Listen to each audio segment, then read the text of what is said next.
All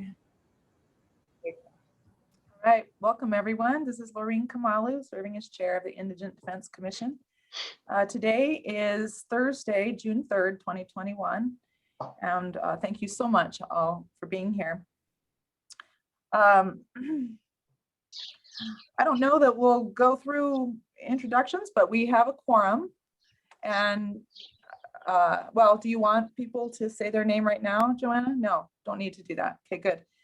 We will, of course, have voting anyway, so we can see who's here when it comes to that. So I would love if people have had a chance to look at those minutes. I have read the minutes. I'm open to a motion to approve. And this was for Wednesday, May 26th. I move to approve them. Very good. Michael Zimmerman, motion. Anyone second? I'll second it. Okay, Tom Ross, thank you so much. Let's see if there's anyone who does not want to approve these minutes or has found something that needs to be fixed, please say nay. All right, looks like unanimous approval of the minutes. So next is, oh yeah? Katrina, were we supposed to have 2 minutes to approve? They're not in the folder, so we'll have to just roll those over. Actually, I did see there. Yeah, I see the May 21st minutes in the meeting materials. They are. So that's my miss. So same thing with those May 21st minutes. I'll take a motion if someone's ready to approve those. I'll move the approval. Michael Zimmerman. I'll second it. Second, Tom Ross. Thank you. Anyone have a problem with those minutes? See something that needs to be fixed? Please say nay. All right, we're unanimous on those two. Good job, Katrina. Thank you. I should clarify too. I think I called them the May 21st minutes, but they're the May 26th, 21 minutes. So May 26th is the minutes. And the April 29th minutes. That's indeed what I heard you say, Lorraine, when you called the vote. Yeah, very good. Thank you. Both, just the last two meetings. Very good. Good minutes. I appreciate those minutes very much. All right, we'll go to number 3, the review of grant application work and pending issues. Go ahead and kick it off for us, Joanna. Okay, hold on. Screen share successful. Soothing blue colors. Does everyone feel soothed? Yeah, it looks like water. Good. That's the goal. Let me expand that. Okay, we've been hard at work. You've been hard at work. We have met more times in a month than I think the IDC has ever met in a month for a 2-month span. So we first of all, thank you. And we appreciate all the time. It was laborious. My staff worked for months also to develop this new grant process and get grant applications near as perfect as possible. Oh, for the best laid plans. But they were well organized generally and made for a relatively straightforward process. Today is your day to vote on the final awards so that we can work for the next month to get them drafted and signed and up and running by July 1st, when that funding from the legislature for FY22 is available. Thoughts, questions? Does everyone remember the 3 hours you spent last week, May 26th, going through those? Lots of work behind what we're talking about today. Just a reminder, these are our tier funding levels. Most of you have seen these every meeting, but this was our goal for this year of funding. And we categorized grant requests accordingly. So far, the votes that are official are that you voted to fund all people renewals that appropriately fell into tiers 1 and 2. You categorized all non-people renewals, requests, new and renewal, as tier 3. You did not officially vote, but you somewhat officially recommended to fund tiers 1 and 2 at 100%. And you unofficially discussed and strongly supported funding the mileage requests from tier 3, and then left the rest of the tier 3 category of $1.6 million in requests open for discussion today. So remember those votes that you've made so far. The votes that we'll look at today are funding those tier categories, and then what to do with tier 3. That being said, as I may have mentioned, despite the best laid plans and despite all the work you've put into this, 4 or 5 counties have changed since May 26th. So Some of them don't really matter, but in the interest of full disclosure, we're going to run through them. A couple of them really matter. So we're going to have to go in a little bit deep on a couple of these counties before we talk about the full tier funding. So these are our 5 friends. I'll start with cash and I'll let Greg give you the summary. We discussed it a little bit in the last meeting. Yeah, so Cash had an error essentially on their request. In the previous grant year, the managing defender and drug and mental health contract was on the same line item. They split that this year and inadvertently asked for $12,000 that actually was system side in the previous year. So that was corrected, and the request essentially went from $211,480 down to $199,480. So that is all updated in the materials. That was good, Greg. Under a minute. Does anyone have any questions about grant or want to look at it? I mean, about cash and want to look at it in any more detail? You have to speak because I can't see all of you. No. Okay, that one is straightforward.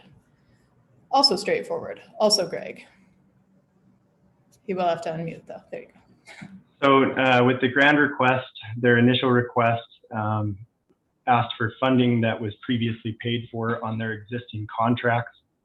They corrected that request so that their requests were not supplanting, and their request also decreased slightly from $167,891 down to $133,782. And to be clear with these two, there's no tier changes, just minor amount adjustments downward in both cases. Any questions about grant? I don't see any nodding heads. Anyone? Okay. Grand is one of our new counties, so that's exciting to be able to move forward with a new county. Sevier. We love Sevier. We've been working with Sevier since the beginning, but they didn't sign on for a grant until we figured it out. And so then they've been a dedicated partner, and Johanna Williams is their managing vendor, and we just paid for her to get JTIP certified. And that is, as Pam could better explain, very specialized training for juvenile defenders that only a very few number of people have across the country, let alone in the state. So Johanna is awesome and great. On May 27th, that is the day after we all met, their lead district court defender quit. Midstream, dropped the mic, walked out. Johanna called us. I've never had a public defender emergency as pressing as that one, because he left an entire caseload behind. And as you know, jury trials are starting, and there are something like 12 jury trials scheduled to go forward with him at the helm.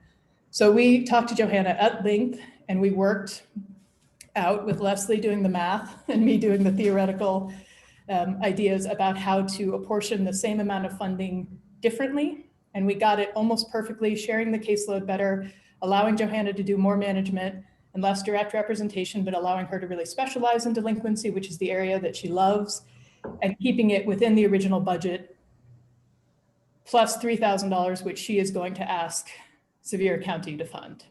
So there are actually no tier changes on that and no funding amount changes on our side. That is in the materials. I'm happy to show it to you, but it really just is a breakdown of the same amount of money slightly differently. While I look for it to share, does anyone have any questions? It's not in a very shareable format. Joanna, did the changes in Sevier County have anything at all to do with IDC involvement? No. Okay.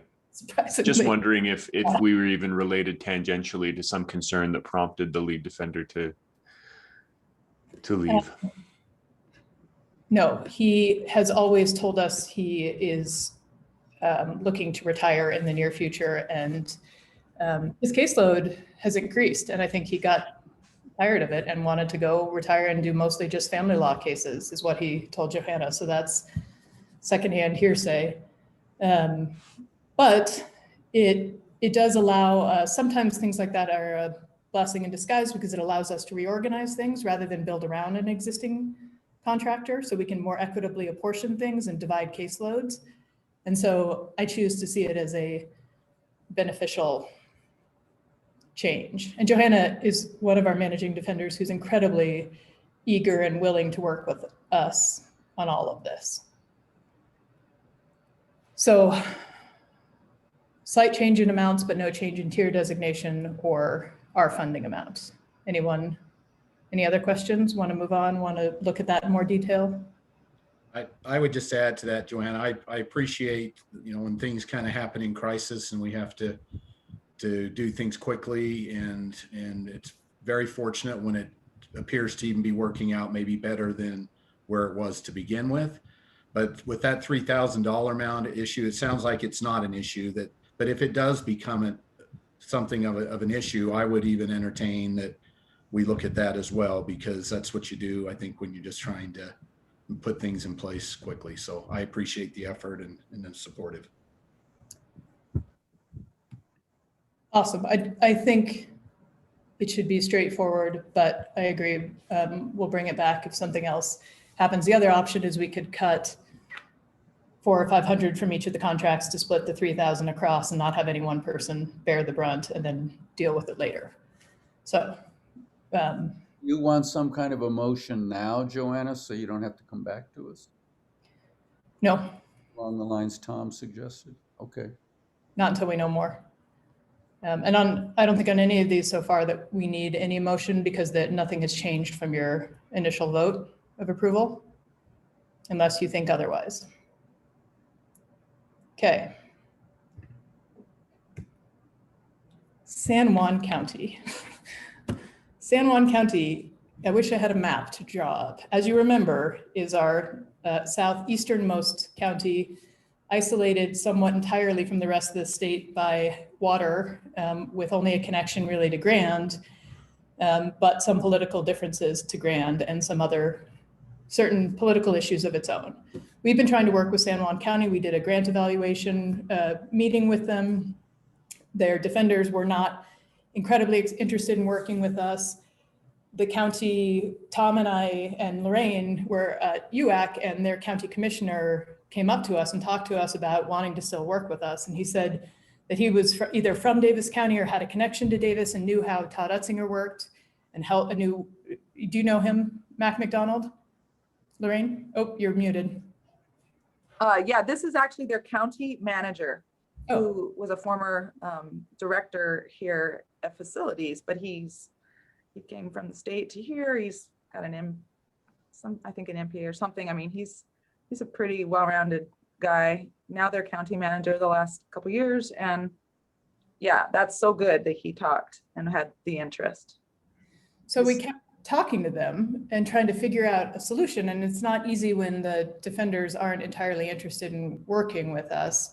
So they had talked about defense resources that they could use to help supplement to get investigators, to get some help, because they do have a number of jury trials coming up, but there's no one to really manage it. So last night, and I'm not sure what time, they finally got their application into the IDC. Greg or Adam, do you want to talk about what they requested exactly? Greg, go ahead. You may have it in front of you. I do not. Sorry, but I don't think we had talked about who was going to talk about this one. Yeah, so they're requesting $20,000 in defense resources. So a little bit of background on that. Currently, their defender is Happy Morgan, and throughout the collaborative planning process, she had mentioned that she at times has to pay for certain things out of her budget due to time. So it could be a helpful grant and a way to get a shoe in the door in San Juan County. But it is a tier 3 request, and they did request it as a tier 3.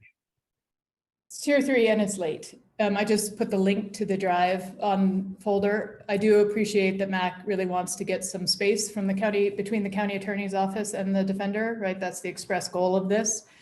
And it's really just not easy in an area that doesn't have a lot of defenders, right? Even Happy doesn't live in San Juan County, and their contract their conflict contracts get expensive because she has to declare more and more conflicts the longer she works there because people cycle back through the system. So even though I think you know what you have to do with this application, I would hope that you would all be interested in continuing to work, figuring out a way to work with San Juan County and help us think about this. So I do think we need a vote on San Juan County, or do we want to consider it just in the tier 3 requests? I'm looking at my staff to just think that through because this was the one that just came up. And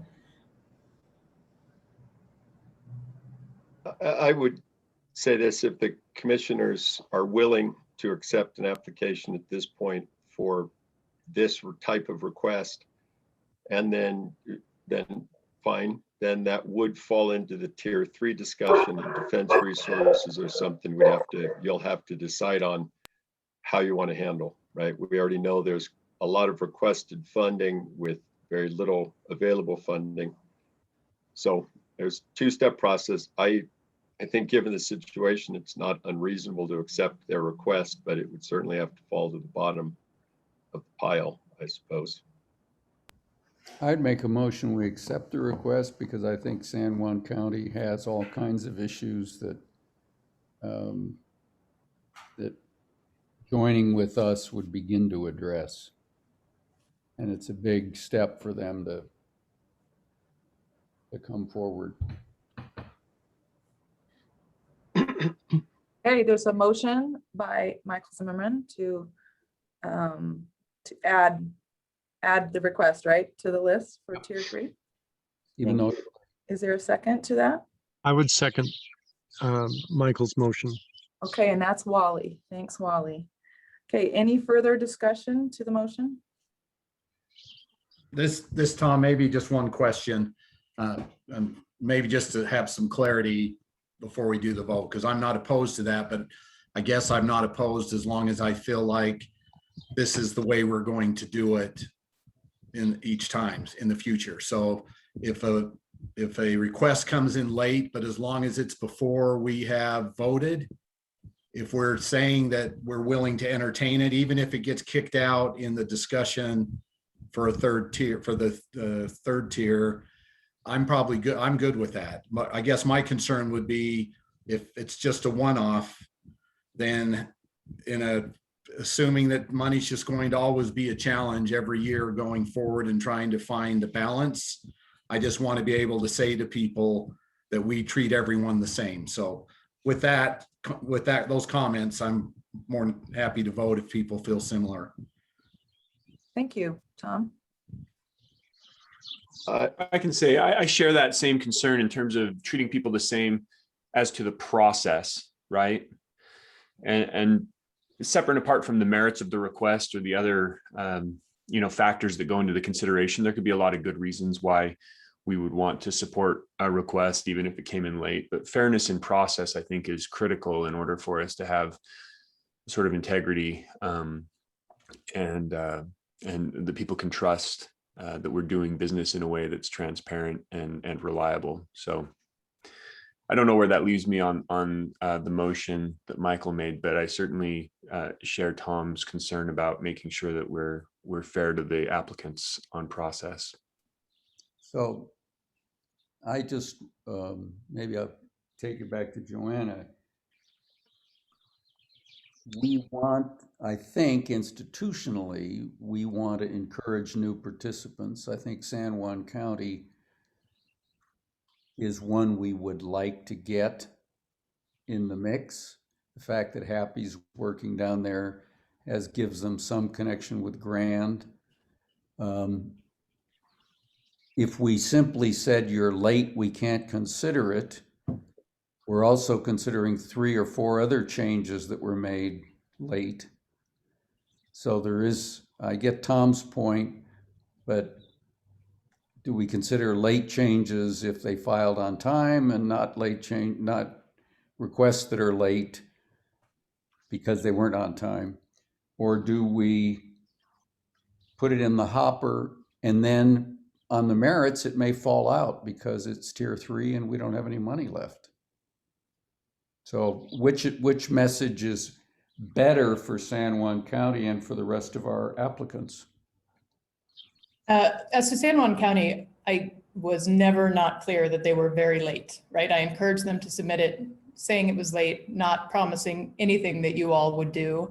I do take Tom's point very carefully, right? That we would have to consider all late applications after this.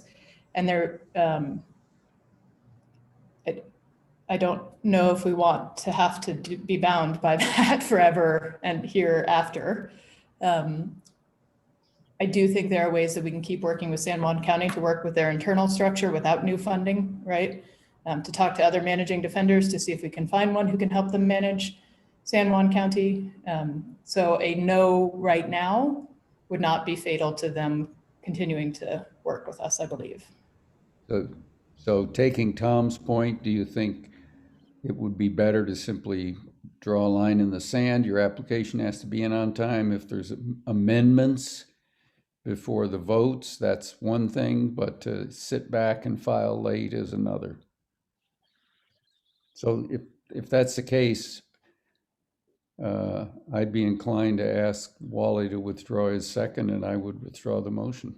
Yeah, I'll withdraw my second, and it makes sense to me what everyone's saying. In order for us to be transparent and to be consistent, and I'm not sure, as Michael and Joanna hasn't said it exactly, but I mean, it's such a burden for the staff to have a late application. So maybe that's the way to handle this. If Joanna thinks that there's still a way to work with San Juan, I think we cut them. I think we say no. It's late, missed the deadline. Yeah. Let's not let the record reflect that I feel both burdened and hopeful. I just feel hopeful. Well, I think it's a burden. I withdraw my second.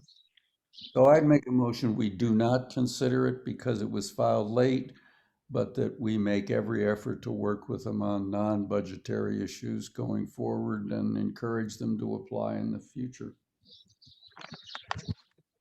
And I'm happy to second that as the one that I guess at least raised the issue, unless Wally wants to, but I'm happy to be the second.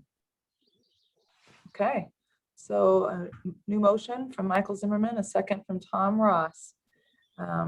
Any further discussion? I will just add that the county manager juggles a lot of things there. And yeah, I think it's a super hopeful thing that he has interest and got something in, albeit late. And probably will be appeased by knowing that the tier 3 funding is, probably not happening very robustly this year anyway. But that's wonderful, Joanna, that there are ways for you to be able to start working with them in non-budgetary ways. That's great, fantastic. They'll be that much ahead for having done it once, even though it was late.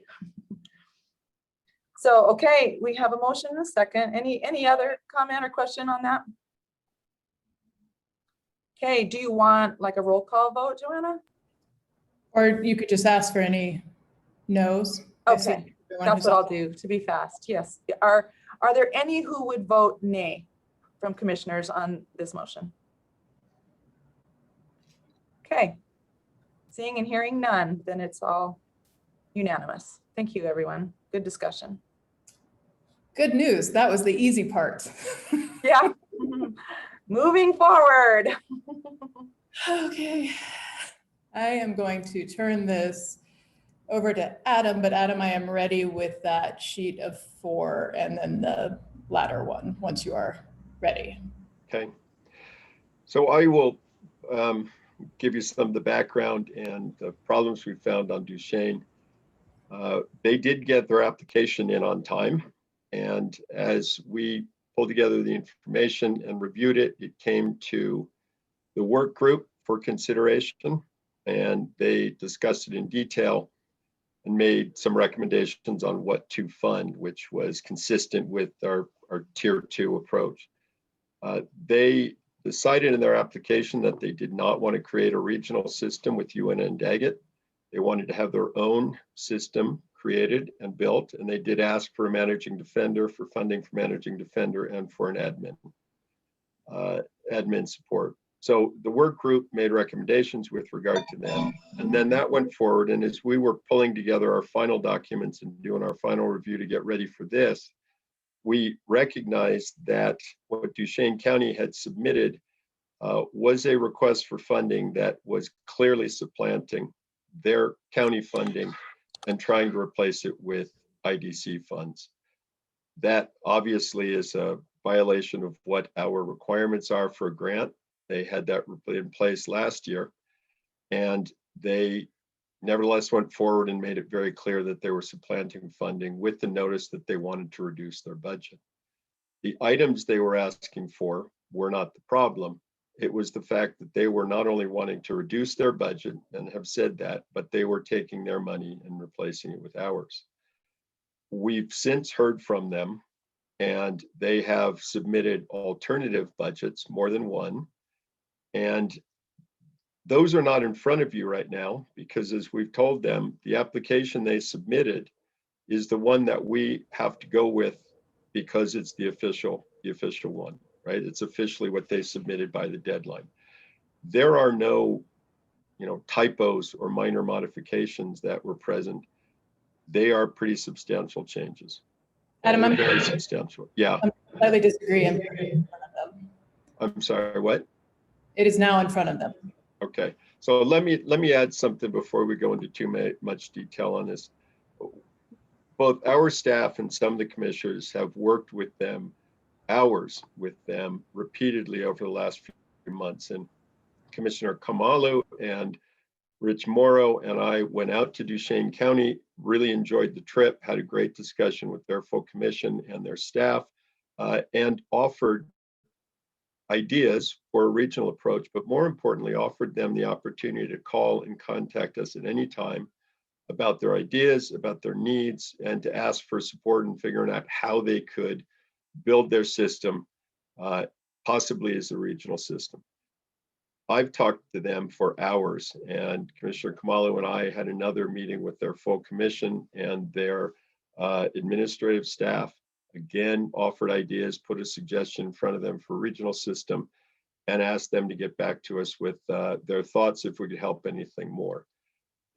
To be frank, never heard back from them about what they wanted to do on our proposal for a regional system. Instead, we got an application that was just for Duchesne County, which is acceptable, and we can be fine with that, but which also violated our basic principles on how the grant process has to be handled. And as we looked at it in the last week, we did send back information to the county, which said, hey, you're reducing your budget and you're supplanting. Can you explain to us what happened? And after that, we got two different proposals for budgets, which were drastically different than what they had presented originally.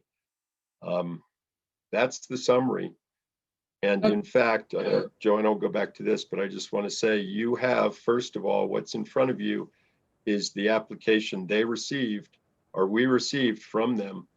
And as we just discussed, we're not taking late applications from people, even though modifications, slight changes may be appropriate. So I will stop there. And if we want to talk about the detail on these, let's do that. This is just to give you an example of what we went through yesterday with Duchesne, lest anyone think we didn't try. This is their last year's grant project budget, right? Total spending of 423, IDC grant award of this much, total award of 600,000. Different categories. This is what they applied for. This is what you agreed to categorize the people renewals as tier 2 because it's an individual county, and you agreed not to fund or to move this to tier 3 and to fund this tier 2. So that was can everyone see my cursor? I know it's a little bit hard. Yeah. That was what you considered. If you look closer, which we did when we looked at all the grants together, this is their proposed system spending with that grant request, and this is their proposal for us. So it's a $10,000 increase for our request and almost a $130,000 decrease in their spending. So that's the supplanting issue that Adam just mentioned. When I have talked to a couple of you about this and about their request that we just waive the supplanting requirement, which I declined to do, some of you have thought I should bring that to the whole commission. Trust me, if someone asked me to waive the supplanting issue and I were thinking about saying yes, it would be before you in a whole vote. I said, no, we cannot waive that because I know the legislature will end me if I say yes to that, especially alone. And if you all say yes to that, they'll end all of us. That the state has not taken over the responsibility for indigent defense, right? Counties still have an obligation to fund it, and our grant requirements say that. That being said, if a county has been spending in an area that is very high, they can certainly decrease spending in an area where they aren't actually needing to spend in that area in the future, right? We don't require you to just pay money out the door, Commissioner Kamalu or Sean, if you're here, right? You don't have to just spend for the sake of spending, but you cannot reduce your spending and then ask us to take up for it. You have to take that spending, put it in your other categories, and then, and only then, if you have an increase, can you ask us for it. Basic grant rules, it's statutory, it's in our grant conditions and assurances. So this is why we went back to them yesterday. These are the two proposals we got. This was their second response after asking to waive the supplanting issue. They responded with this. It's hard to see and to not compare directly to the last one, but they changed around some categories. They raised their basic spending back up here, but then ask us to basically still supplant on this line item. When Greg called them to clarify this, we thought they understood it again, and they submitted this response. If you'll notice in this one, they jumped from 12,000 for the managing defender to 45,000 with zero explanation, and from 12,000 for the admin to 30,000 with zero explanation. They additionally have supplanting issues with this. And then we learned of another issue today and yesterday. Duchesne County has sent 2 letters to its juvenile defenders notifying them of their intent not to renew their agreements for juvenile defense. We thought it was just one. We didn't understand it. We got a call from the other one today. She said, I got the same letter. I'm really worried about my clients. Her email to me is in your material, so you can read it yourself. If her contract ends June 30th, she has child welfare cases that are going to extend long past that with no one to represent parents or no plan to represent parents, and kids stuck with some new attorney and some new RFP process that we don't know anything about. And before Pam and Margaret chime in about how damaging that'll be to clients, I just want to point out that they have still asked us to fund the full amounts on those contracts. So that's the sum total of what I know. It's up to you guys to figure out what to do. Well, to Joanna's point, I mean, that's just so beyond frustrating. I mean, not only have we been talking about all this time about specialization in juvenile court, but really what we've been talking about is how important that vertical representation is for both DCFS cases as well as delinquency cases, to have to start over midstream with a young person about felony sex cases and ask that kid to re-explain their story to yet another attorney, or what happened about such personal matters, or on DCFS cases, those cases are so long and so in depth, and how the family has been responding to the services is crucial to the defense. And a large part of that is based on developing good relationship and rapport with their clients so that you can make sure you're steering them correctly. So to just have all of those families just be starting anew is, I don't know, it's just offensive. I don't really know how else to.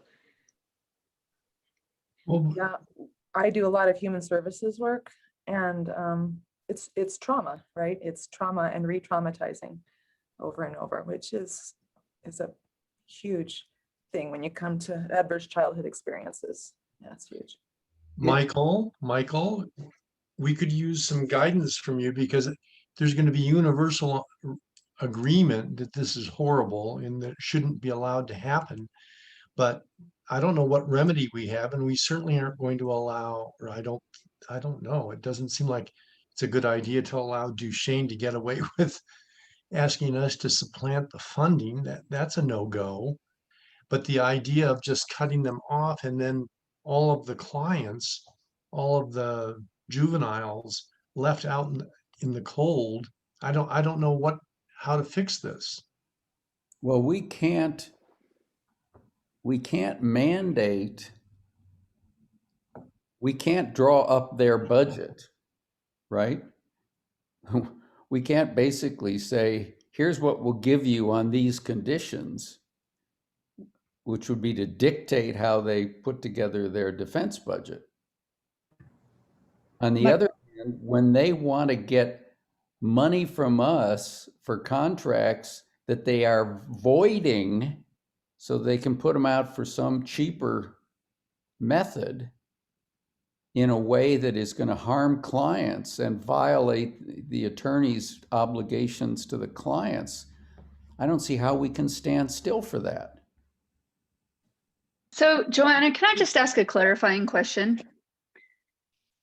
I was just looking at the letters from Duchesne. Have we communicated with Duchesne about what they're planning to do as of July 2021? Yeah, we have a lot. We've spent a lot of time on this, and their intent is to do an RFP, and we were told to find local attorneys. We have. So that process hasn't been started. That process is not underway. And I don't believe, and Lance Dean is on here and he can correct me if I'm wrong, there aren't a ton of local attorneys available, and there certainly aren't local attorneys who are juvenile court specialists available in Duchesne. So can I speak? That Carolyn and Ava re-get the contract, but at a lower amount, but they're not asking us for a lower amount. I'll add too, because Lance and I have talked about this. He helped to try to locate those attorneys who are currently under contract. Nobody in the basin was really interested in those entirely, if I'm not mistaken. Very few people applied, and as a result, that's why they found two qualified and interested attorneys willing to take the contract amount offered and travel from somewhere else. So it's very questionable that they'll get anyone else. And I mean, I think we all recognize their contracts are up July 1st. So as far as I can tell, RFP process hasn't started, which means as of July 1st, they have no one under contract. So either they pay an hourly rate or they have nobody. I mean, I don't understand the logic.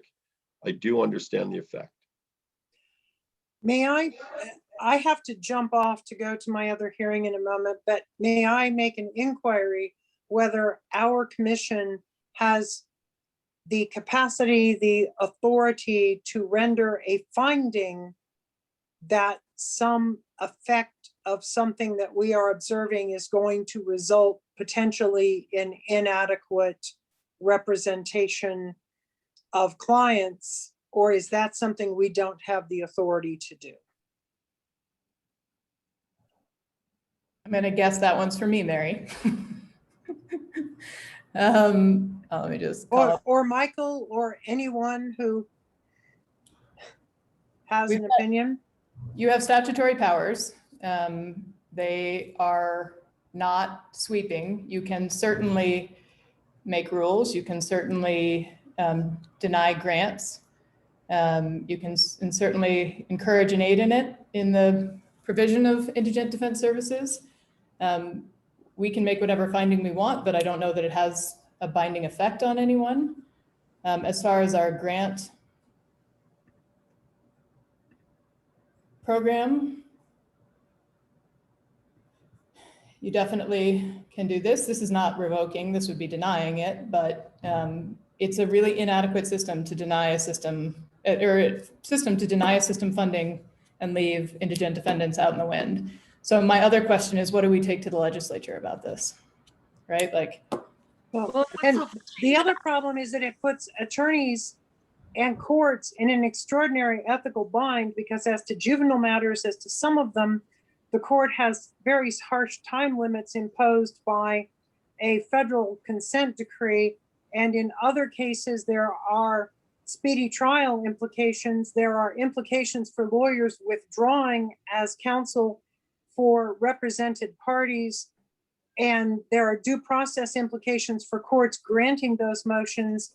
And all of those people are being thrown into chaos, especially the clients, as to how to deal with the fallout of this. And with that observation, I'm jumping to my hearing. Thank you. Michael, I wonder, and this may seem a little large, but if in fact the courts there are functioning under restraint, particularly in the juvenile cases, from a federal court injunction,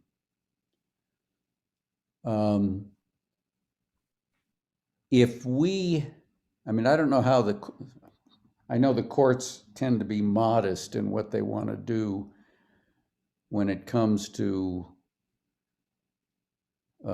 compelling provision of indigent defense. That's actually why we were created. But paragraph 4 there, combined with the fact that the courts have an obligation to assure or assure adequate defense or dismiss prosecutions, is there some role here for the administrative office? It's a good question. There may be a role. It's interesting because I mean, on a case-by-case basis, these issues ought to be litigated, which takes time and resources, unfortunately. The courts certainly, especially the administrative office of the courts, is not in a position to bear down on, like, for instance, Duchesne County as a government entity. But there probably is something that the administrative office, and more than the administrative office, the Judicial Council probably ought to be aware that this is an issue. What they would do about that, I think your question is phrased in a way that you recognize, especially as you say, kind of modest in our involvement in these things. What they would do about it, I'm not sure. We have had in the past, years ago in Utah County, when we were running up against shortages in the juvenile side, we did have a few judges that basically issued some order just to show cause on the county as to why they weren't going to appoint counsel outside the contracts and require them to pay for it. So I know at least judge by judge, a few judges have done that. Yeah, I think that's right. That's kind of what I had in mind with some of the case-by-case litigation of the issues.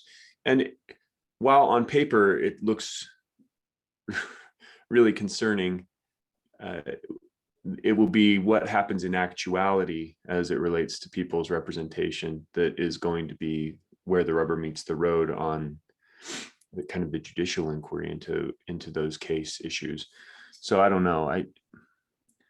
More than anything, I think for the IDC's purposes, it seems like, well, it seems fairly clear to me that the request number 2 and the request number 1 on the bottom half of the sheet are functionally different applications and ought to be just not considered. And because the original application is fraught with supplantation issues, and also is kind of a generalized reduction of resources from the system while seeking an increase from the IDC. It seems to me like that's not consistent with core principles or the fundamental purpose for which these state dollars have been appropriated for our consideration in terms of how to award these grants. I mean, I can't conceive of a scenario where we can do for Duchesne County what they were proposing, even if it does result in badness for clients. How can we do what they're asking us to do? It seems to me that perhaps the two applications laid against each other, the one with the big supplanting issue, on its face provides us a very strong basis for rejecting large chunks of what they're asking for, because the legislature has been extraordinarily clear that we are not here to take over the county's burdens. So from a thinking of how the legislature would look at a complaint from the county that we weren't funding what they wanted, I think we would be entirely within our prerogative to say we don't do this because the legislature's told us not to do this. This is money we could be spending somewhere else legitimately that you want us to use to fund your county. Let me ask a question of Joanna from the discussions you've had, because coming from a process side, I will always land there unless there's something that can really significantly shift that. And whether this is one of those discussions, I don't know, but the supplanting issue is, I think we all agree that's just doesn't get us there. But in your conversations, I know I was at a meeting not too long ago where at the statewide level, that their area of the state, my understanding, if I heard right from that meeting, is the one area of the state that's really suffering. So in your conversations with their talking about reducing their county budget, is this driven by a drop in revenue on their side, that they're having difficulties maintaining services? No, I'm trying to share the screen again, but I've lost the beat on where it is. So if Mary were still here, Mary, I think would back me up on this. It's this line item, Tom, and because you have not been with us for as long, the history on this is they came to us for this line item because they had a 5-defendant murder case that those defendants were set to go to trial as COVID, well, slightly around the time COVID hit. They have subsequently gone to trial, and I believe Lance will nod in one way or the other, or Michael, that all of those cases are pretty much wrapped up at this point, aside from the pending appeals. And so they wanted to decrease their system side spending on this amount, right? That's the clear intent here, to reduce it by 75,000. Despite us talking to them about this, we understand, again, you don't have to keep spending if the case is concluded and you don't need to pay these people anymore, right? You don't need to throw money into the wind, but then they've asked us to supplant it and still decrease this. So I would also have a serious question about this line item and as to what would possibly continue to be funded at nearly $100,000 with that line item when we know those cases have concluded. Although there is at least one appeal pending, maybe it'll come back, but there's no certainty of that right now. I will say Leslie has some data to back up the need for 2 juvenile defenders. And I will say also, there is not a managing defender in charge here, and a managing defender would know all of those things about a juvenile court contract, right? They would know you can't disrupt those services. And we don't have a managing defender in charge here. We conceded that we could fund this grant without it for 6 months last time when things went south with Uinta. And they said that they would come back with an interlocal agreement and something massive, and this is what they came back with. And sorry, Tom, you go ahead.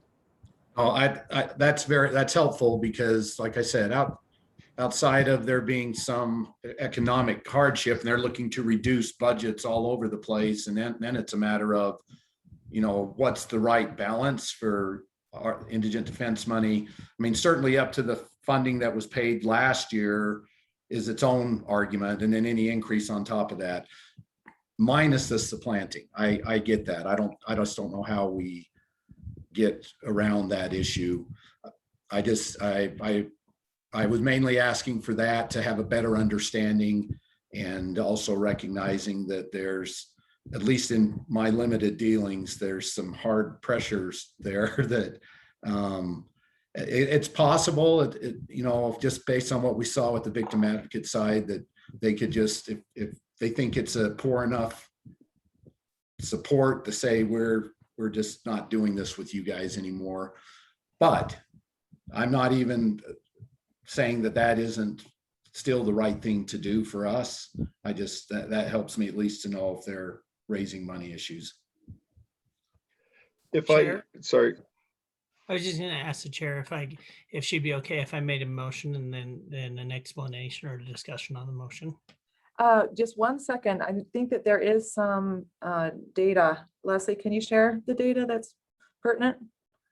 Yeah, it's just super quick that according to what we've looked at, Duchesne should have about a 50% of the time, 50% of full-time parental defender and 50% of full-time juvenile defender. And where they're at right now is just exactly at that line. And that's with like the bad standards. So honestly, they probably need even more defenders.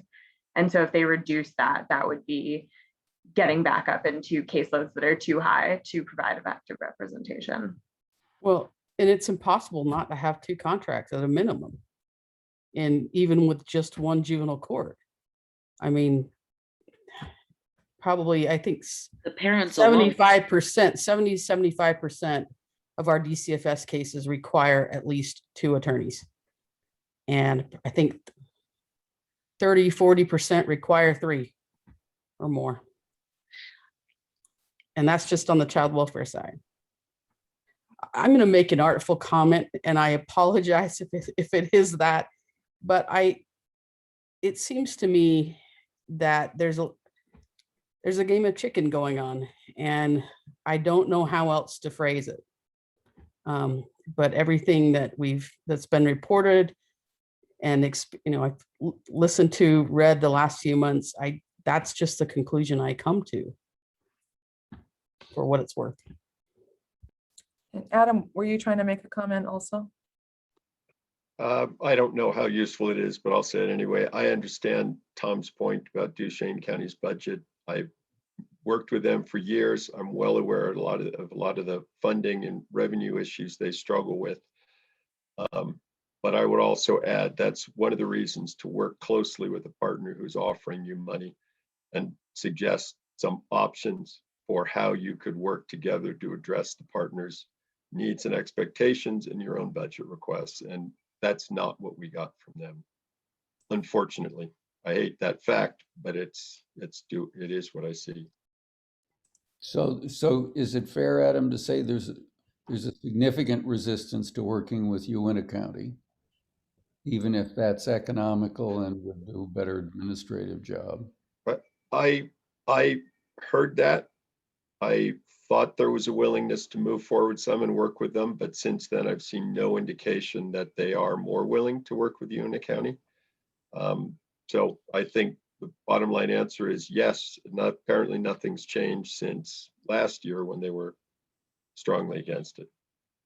One thing that stood out to me in our meeting in person with them, when we really did have a great meeting with them, and Lance was brought in through Zoom or whatever we used. So he was there too, which was great.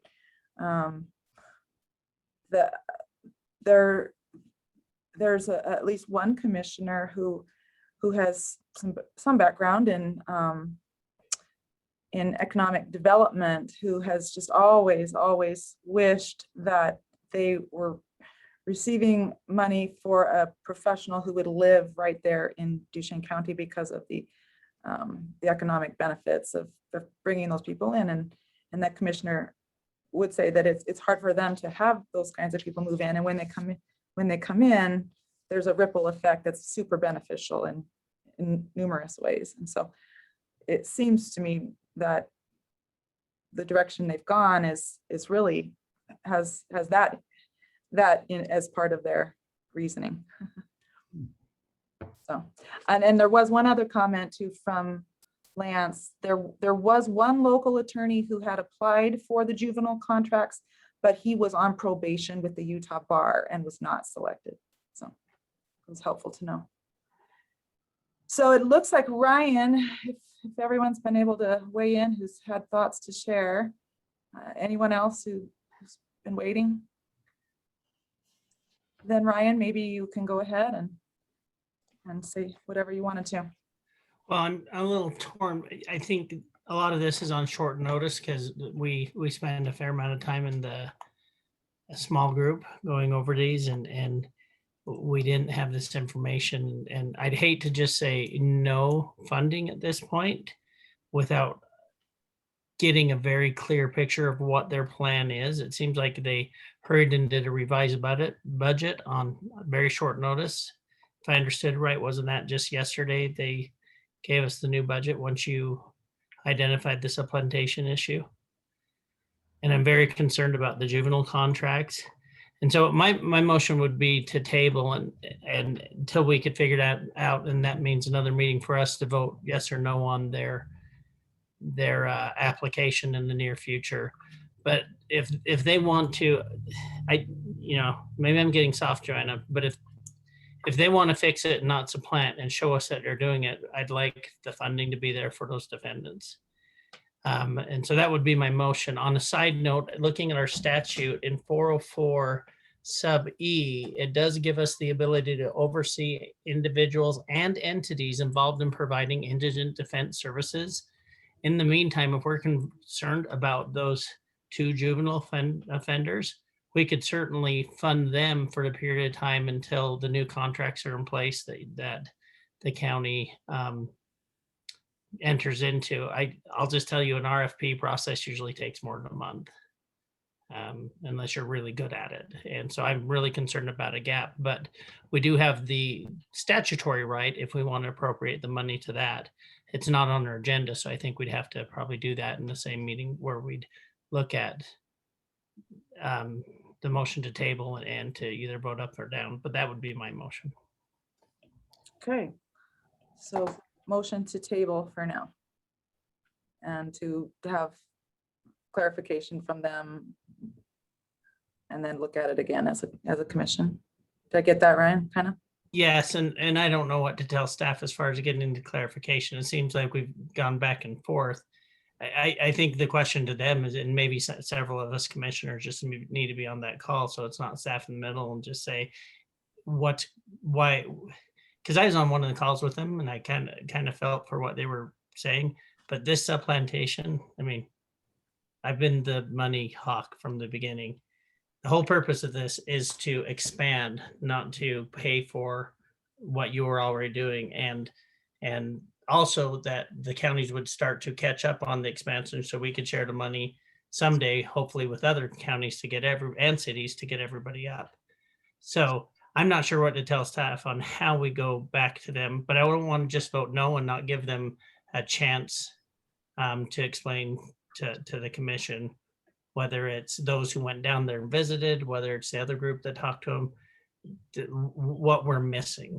They obviously think it was a good application. May as well give them a chance to explain. Before you ask for a second for Ryan's motion, but my sense is from what the staff is telling us is that the staff has knocked themselves out to explain things to Duchesne. So why would we give them another opportunity to kick, why are we kicking the can down the road? I appreciate Ryan pointing out that we could award the contracts to the 2 juvenile defenders ourselves. And I mean, I'm not prepared to make a motion at this time, but I mean, I'm inclined to think that we don't give them another chance, that the staff has bent over backwards to explain things to them and they just aren't listening. And Molly, I agree with you. If I just don't know what the ramifications, if we pull all the funding are. The other thing in motion table is we could see how that would affect them the minute the money's not there. But the sorry, can I? Yeah, go ahead, Pam. I mean, to Wally's point, and I appreciate what you're saying, Ryan, but I feel like just like that, I mean, it sounds like everyone, and not just the staff, but also our chair and Lance and other people have really tried to participate and try to work through this. And I think, some of the things as I know I hear Joanna and we're worried about what are the implications on defendants if we pull the money out. But what I'm hearing is we're giving them money and we're not getting anything really, and we're not getting a better result for it. And what I'm also hearing is that we've got all these supplanting issues, but we've also got a system that is set up that's ripe with conflicts that we're supposed to be getting rid of, right? That a county administrator is really trying to be the managing public defender and getting involved in cases and things like that, rather than just being involved in, some of the fiscal stuff. And so to me, it's like, I'm wondering how you explain to the legislature we continued to fund a system knowing all of those things were so problematic. And I think if we were looking at it saying there's been these improvements, but I mean, I'm not really sure that we're making even headway with it. And just because we tabled it wouldn't mean we would fund it in the end. The other thing would be time to see about the juvenile contracts, and that under E, what we could in good faith overtake and not run into the issue that Joanna, and some others identified before, that we're not designed as a state takeover of the indigent defense system in the state, but it does give us the ability to do that. So there's a balance there, and I don't know exactly what it is, but I know in my opinion, we shouldn't leave, those juvenile defenders juvenile the clients without defense. And there will be a gap. I don't know how fast they think they can get the RFP, but there's going to be some gap. And we have money, and we've been paying for those positions anyway. But I don't know, one, that's not on our agenda. Two, I think I don't understand the full scope of what we'd be doing if we vote no on the money. Well, I think the point you raise, that in an extraordinary circumstance, we could step in and contract with those juvenile defenders. And if your motion led us to take a couple of days to investigate, how we would go about doing that, it is extraordinary.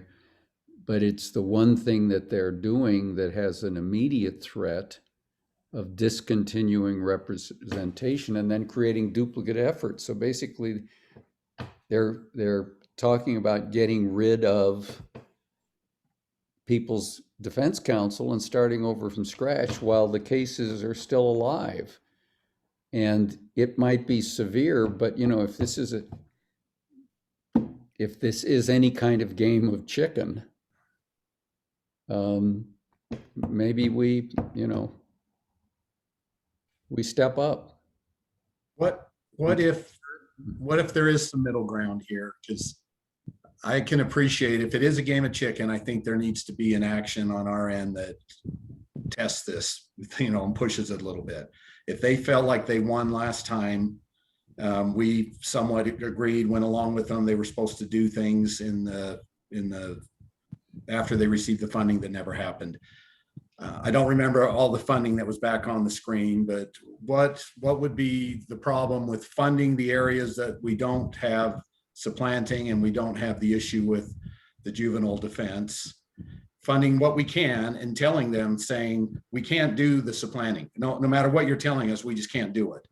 And you're going backwards on the defense, juvenile defense piece. And we have members of the commission that are saying this goes against our charter. This is really why we're here. And there's some that want to take that further and see if we need to start moving it. I think if we just start doing it, one thing I've seen over the years at the legislature is rural, small community governments and officials and they have a lot more sway at the legislature than I've seen even some of the bigger counties have at times, because they really lock arms together about, and so I'm a little nervous about it looking like we're doing a takeover in any way, or us saying we're just not going to fund, which isn't what Ryan is saying.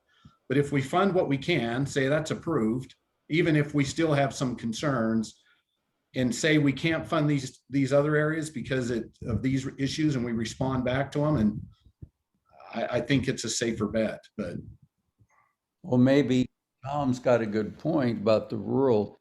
legislators, but if we somehow package what we're doing as a response to an effort by this county to supplant when we don't let anybody else do that, that would put them out of the circle a little bit among the rural legislators, that nobody else is trying to do this and nobody else expects to get away with it.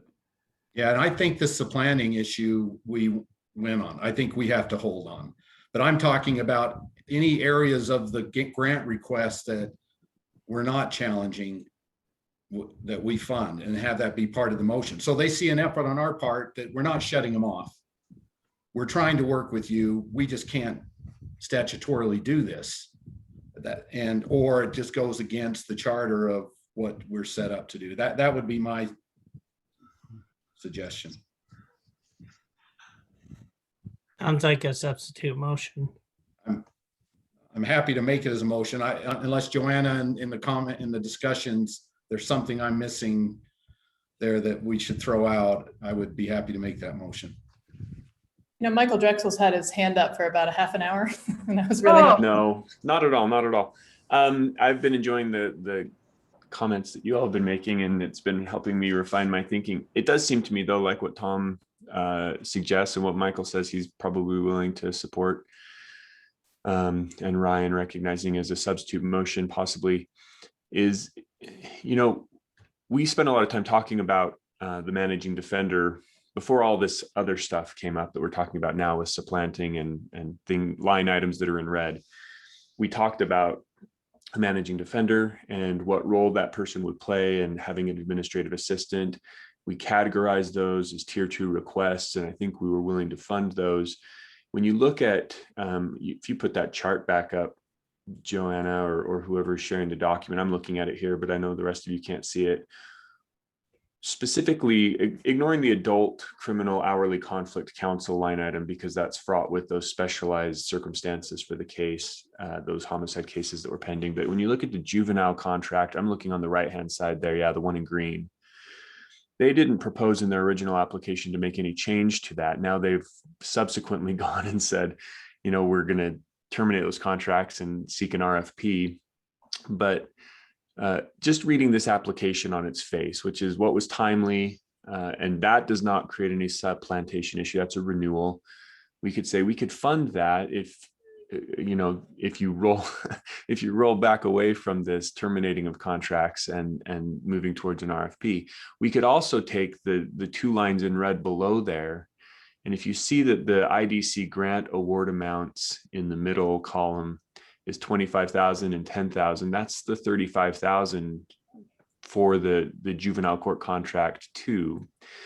And their system spend, their proposed system spend, I know creates some issues because there's some reduction. But if we were to, you know, approve a contingent grant award that is more in line with preserving those 2 juvenile court contracts while also giving them the money for the managing defender and administrative assistant, that sort of a scenario moves the Duchesne County situation more towards the sort of things, the sort of principles that we've espoused as being the priorities for this round of funding, and gives somebody that Lance could build a working relationship with in that managing defender role. They could lean on him, he could lean on them. They could work regionally as managing defenders if we have somebody in place. We don't know how that'll go, but at least that shows our good faith efforts to try and move forward in directions that are consistent with the core principles. And then whether they choose to say, you know, we don't like that contingent contract, we've already decided we're ending the juvenile court contracts, we're going with an RFP. We at least did the best that we can as an IDC to put funding in place where we think it will move the needle in a positive way. Now, Joanna, looking at those line items that Michael was pointing to, that does indicate a $40,000 reduction in expenditures in the juvenile court contracts, right?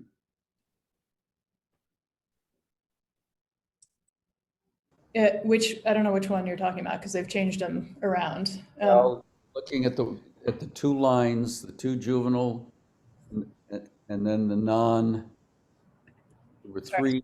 Yeah. They lost the beat on which one. I just want to say, if we fund this, we have a managing defender who's in Taylorsville, who they currently work with and who they haven't asked anything of for any of these decisions at this point.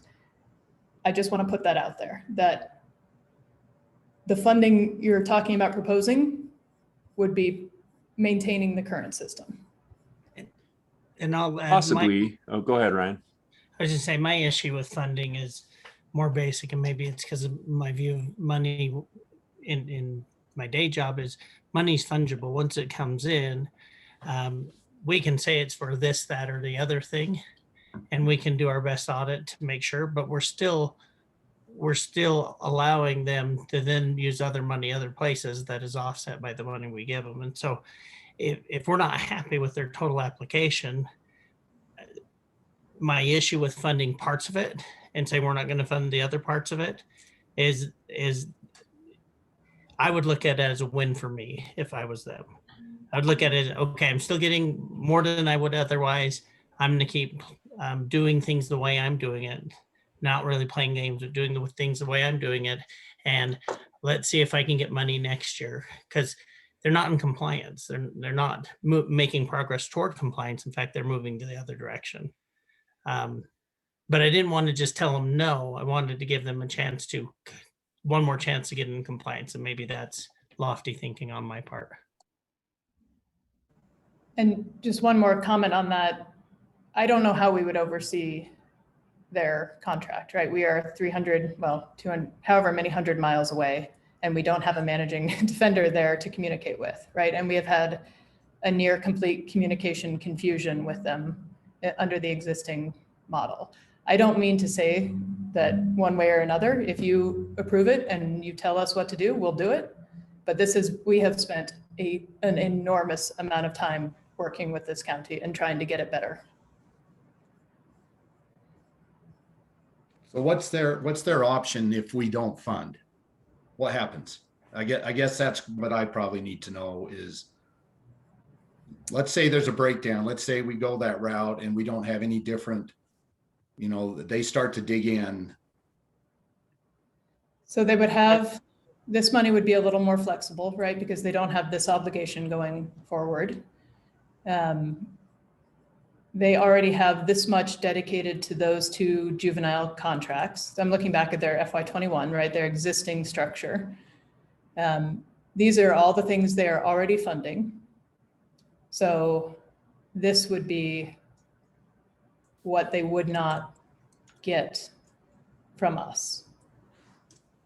This one is tier 3 no matter what we decide, right? So they're probably not going to get that to begin with. These two are tier 2, I think. Looking at my staff for nodding to remember that. Yeah, because they're in green, right?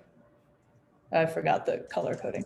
So Tom, to directly answer your question, this would be the amount of funding they would not receive from us. And then this would be their total system spending. So the 178,000 would go away from us.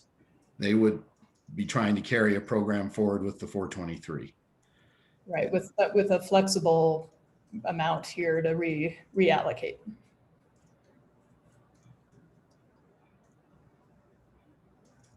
I don't know. Yeah, there's good points all the way around. I guess I've kind of been from the mindset that before you go to war, you you fire a shot over the bow and hope that catches attention, that if it didn't already exist, if we feel that we've already done that, then maybe we go to war. But my fear is just knowing some of those personalities, that it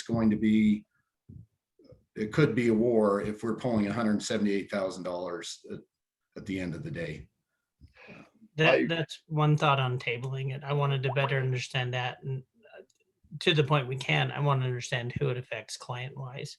Because if it does affect the juveniles, we can use it, and I agree with Michael's analysis that we could use it as a pretty emergency circumstance to make sure the juvenile clients and any other clients are taken care of until this is sorted out. But.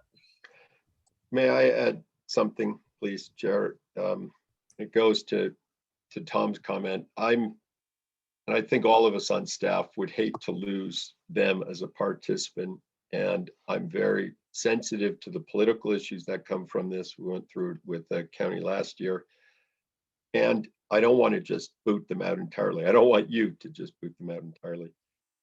On the other hand, I don't know where we get in many more discussion with them. I have had lots of contact with them. I've had lots of discussion with them about what their options are. And what we end up with is something that really doesn't make any sense logically to us.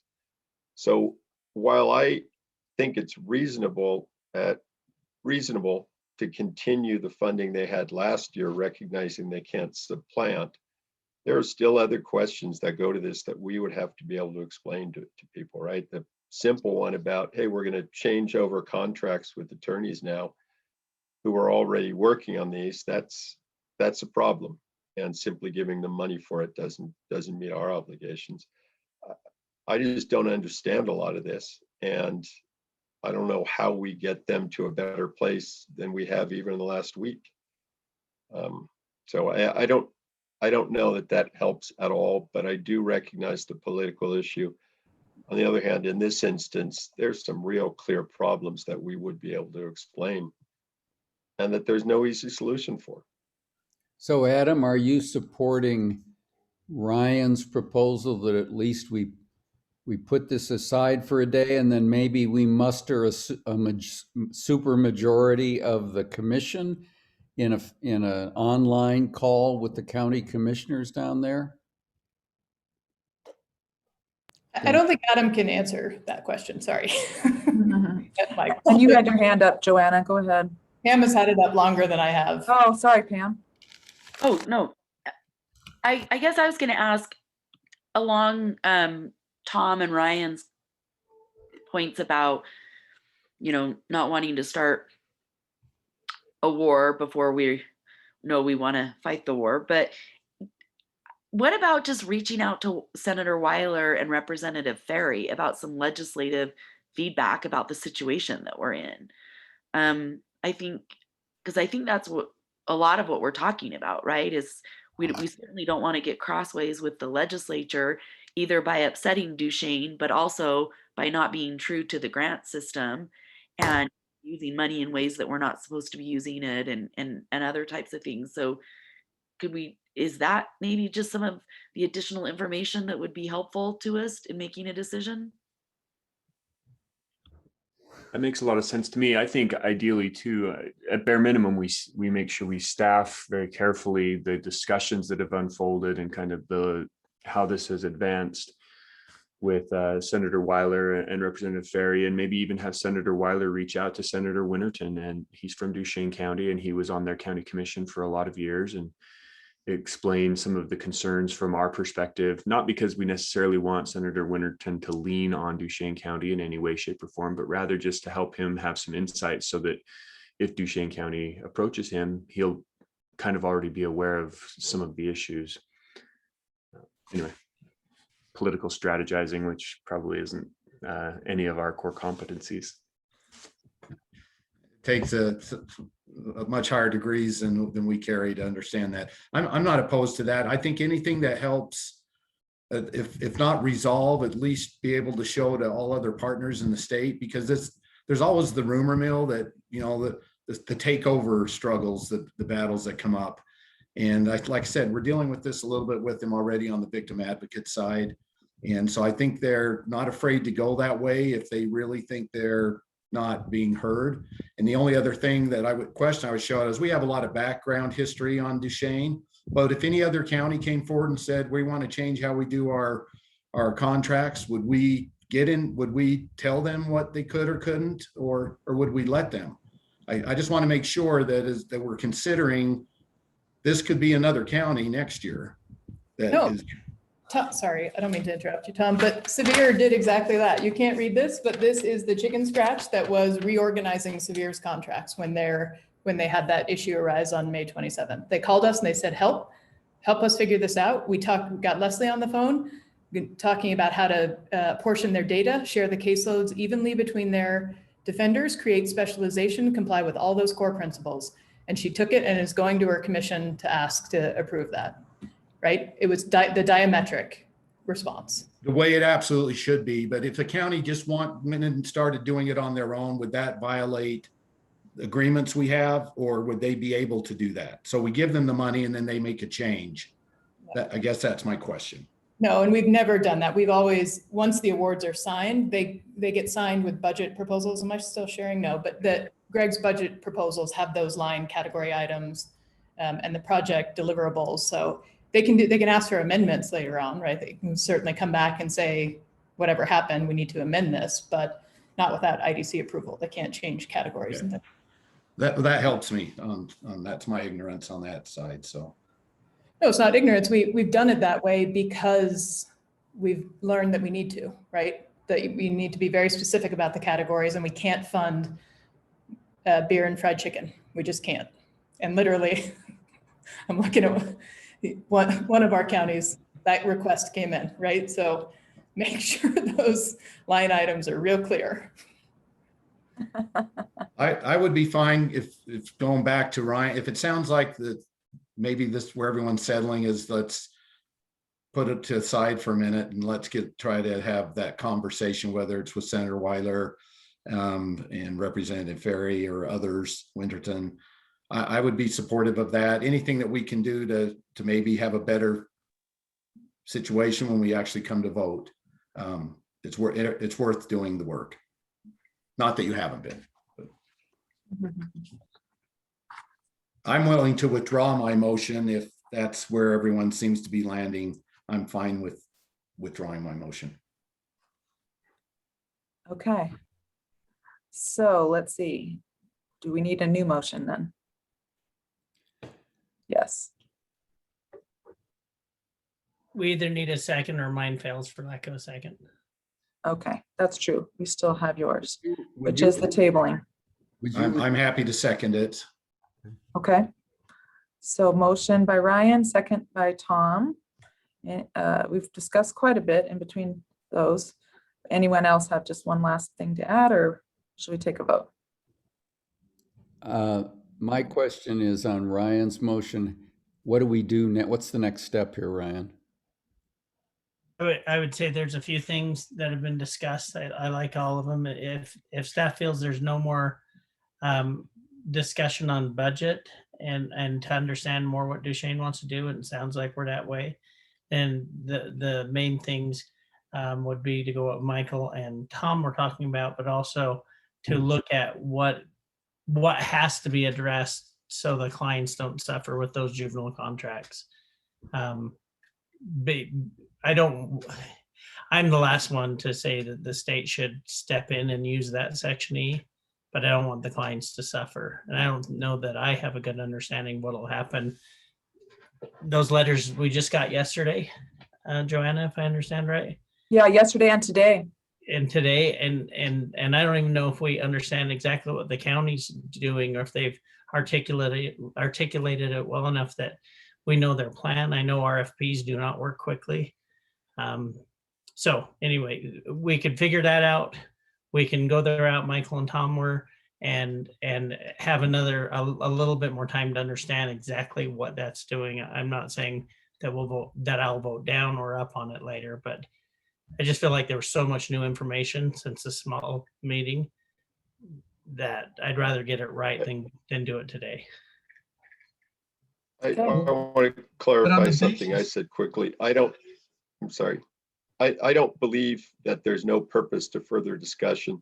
And I think certainly commissioners being involved would likely be helpful, at the very least, for getting clarity about what they are doing. So more discussion's good. I don't think it's reasonable to be overly cautious with Duchesne and try to hold their hand too much through this process. I think you all have to have responses you feel comfortable with that you get through further discussion. And if we want, I can amend the motion to a time certain to give like 3 weeks or something, and then, or whenever we can all get back together. It looks like both Pam and Joanna. Do you have comments? Pam? I was just going to say, also by way of clarification, is one of the things you suggested that we communicate with Senator Weiler and Representative Ferry about any advice or legislative input that they have as part of our clarification gathering mission? Okay, I was just. That's what I meant when I said what Tom and Michael were talking about. On that note, and I know Michael Drexel is the master politician and dodged the question about what the courts can do, but the courts are not in this game, right? If they have no one to appoint, what are they going to do, Michael? And you have a new juvenile court judge starting there. And in other jurisdictions, when public defense has been at issue, in Utah County, when the county was threatening to withdraw the contract, you had judges appointing and threatening to appoint and send the bill to a county, right? So yes, the legislature is key here, but the courts are not immune. And so. Oh, I think that's right. But I think on a case-by-case basis, the judge would do just that. They would either say, Duchesne County, come up with a person for me to appoint, or I'm going to select from the local bar and appoint a person, and you're going to pay them on an hourly rate. And that's precisely what Kiara did in those hourly cases on the Tiedemann case, right? And I don't like forcing judges' hand in that perspective, but my point in looking at you squarely in the Zoom lens is, can we talk to those judges? Can we bring them into this conversation just like we're asking to bring in the legislature? Because they need to know and they need to be aware of it, because it's their responsibility too, because these people are coming before them and it's the judges who have the responsibility to appoint counsel, right? It's not a. Yeah, no, I'm happy to reach out and have a conversation with the judges and let them know what the issues are. It would be interesting to know if these have been discussed at all in a way that they're already aware of some of what is being proposed. I know Judge Eddington is the juvenile court judge in Duchesne, and he was done as of July 1 or June 1, sorry. So he's not on the bench anymore, and Judge, potentially the governor's nominee will be up for Senate consideration soon. His name's Jeff Ross. And so he wouldn't be in the loop on these because he's not entrenched in the Duchesne County matters yet. You know but what absolutely did before his judgeship? Michael, can you refresh everyone's memory of what Jeff Ross's career was before the judge? Jeff Ross has been a parental defender, a juvenile delinquency defender. He's had a contract on those matters, plus a private practice in family law and some other general matters. He does a lot of immigration work as well. So he is he will be very interested in this and not shy about making sure that appropriate defenders are appointed to represent people. Good to know. Mary, you have your hand up? One of the options that's available to a judge in cases that are quasi criminal prosecution in nature in a juvenile case would be to say, if the government collectively as an entity is not producing the materials that I need to try this case consistent with the Constitution, then I will dismiss the case against the accused. That's one option that a judge would have available. And I would suggest that contacting judicial officers about this situation may be problematic, because you very quickly would get to a particular case that's going to be impacted, because anybody who's set to hear cases on July 1st or 2nd or July 10th or 11th or whatever is going to know what those cases are and what the impact of having lawyers suddenly pulled out of those cases. So in some ways, we'd be asking judges to comment about particular cases and controversies before them, which may be problematic. Yeah, if I reach out to the judges, what I would likely say is, are you aware that Duchesne County is in the process and has already issued letters canceling certain juvenile court contracts, and that they're going to be looking for some sort of RFP. We're not sure exactly what that looks like, but it's something to be aware of as you move forward in the work that you're doing, and then answering any specific questions they have about that process. I think that's worthy of consideration and investigation, and I'm happy to do some of the work on the back end, while, to Mary's concerns, being appropriate, not creating conflicts. Okay. All right. Joanna, Go ahead. have, in all your discussions with Duchesne, has there been a letter, something in writing from the commission, setting out the bullet points for where their grant proposal doesn't meet core principles? I mean, is that in writing somewhere? It just got dealt with yesterday, Wally. Well, the earlier application, wasn't there an application that was timely, or were all the applications untimely? No, there was a timely application and we reached out to them about the supplanting and that all happened yesterday. Well, as part of our efforts to communicate effectively with the county commissioners, along with what Michael's going to do with the judges, should there be a letter that lays out to the county commissioners, these are the defects, these are the problems, and this is why statutorily we cannot give you this money, and we won't. Commissioner Kamalo, I don't know if you heard that, but that was a motion to let Wally draft a letter from the commission to Duchesne County. And I know I don't have a vote, but I am willing to second that one. No, it was just a suggestion. It was not a motion. A terrific idea. But we have emailed with them, right? And we have had face-to-face conversations, and over the 3 years, there's certainly been a lot in writing. Have we expressly written on this grant proposal? No, not yet. But I think that would be an important part of Ryan's proposal. Yeah. I think this exact specifics of what we do during this time that we table it, we've got a good outline. Those who, without having a quorum, we could go over with staff exactly how to lay that out in the next day or two, and then get to work doing it, and then set a meeting. I didn't want to dictate every last thing because new things always come up. Okay. Okay, let's vote. Let's vote. I do Joanna? agree that it should not come from staff alone. Yeah, Agreed. I agree. And we had kind of months ago, one meeting with a few commissioners and Lance Dean and their Duchesne's full commission, right? Plus the commission's assistant, plus Lance's assistant.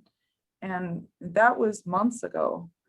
Gosh, beginning of the year probably. And yeah, so what we have not done is have the Duchesne commissioners and all of these commissioners. And so if that's kind of part of what you're thinking might be this last effort to try to understand that, certainly. Well, and the defenders, right? The local defenders. It's one thing to have the 50,000, sorry to fully interrupt, but the thing we're missing is what's happening on the ground, right? Those letters we got today were revelatory that it's not going the way we thought.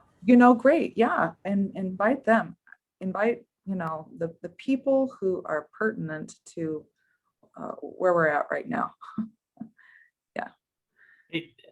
If I may, Commissioner or Chair, there are several that have met with them before of the commissioners, and as the maker motion, I'd be happy to be part of that group. But I think they need to know that unless we can make progress, the commission's in kind of in a no-win situation, and we can't approve something that goes against our core principles. That's just not what we're doing. And then if we can tell they won't bend, we can go back and look at what key things we may need to do to protect those clients that would otherwise be left unprotected in the short term to resolve those issues. That was kind of my thinking, and there's political ramifications and other things, but that would be what I would propose, is we just deal with that. Okay.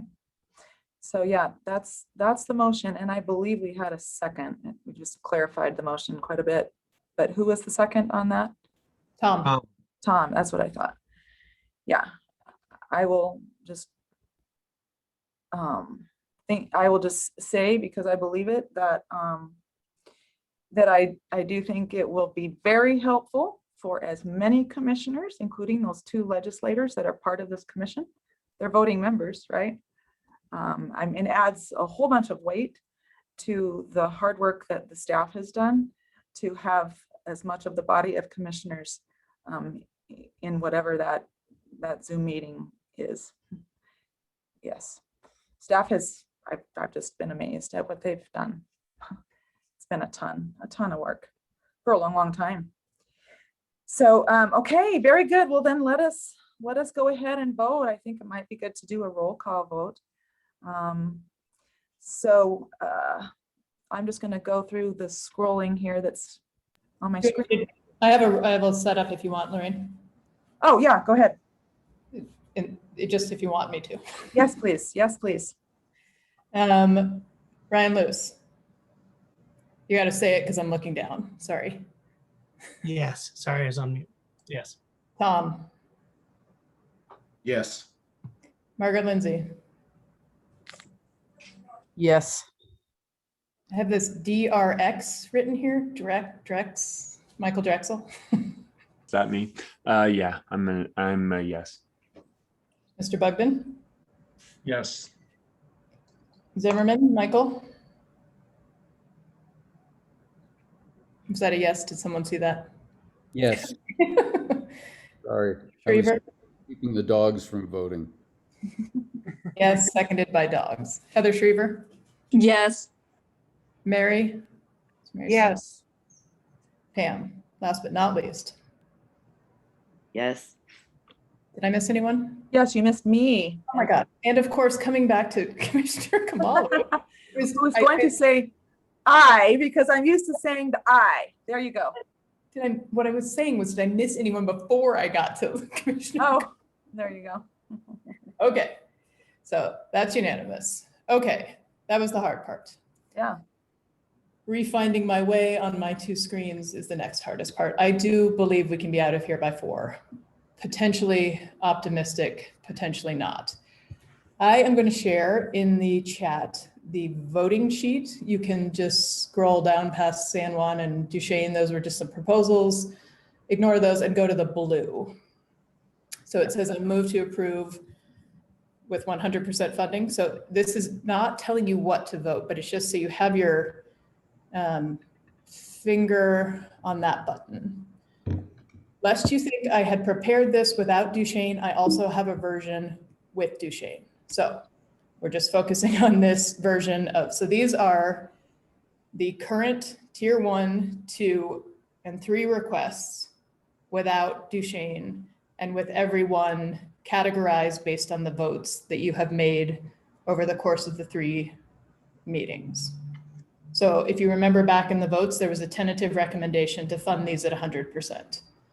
So on the voting sheet, that's why I have 100%. That being said, you don't have to fund them all at 100%, but that's kind of where we've gotten to at this point. Because we have quorum issues, we have divided it out by counties so that certain people who can't vote on certain counties aren't then not voting on all the counties. So that's why the voting sheet looks that way. Right.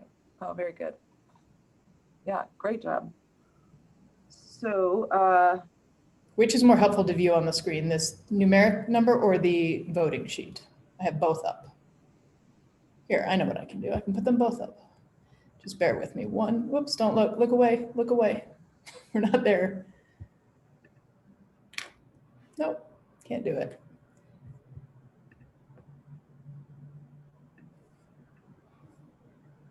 Just calmly know that you have a competent executive director who has many skills, including dragging across monitors.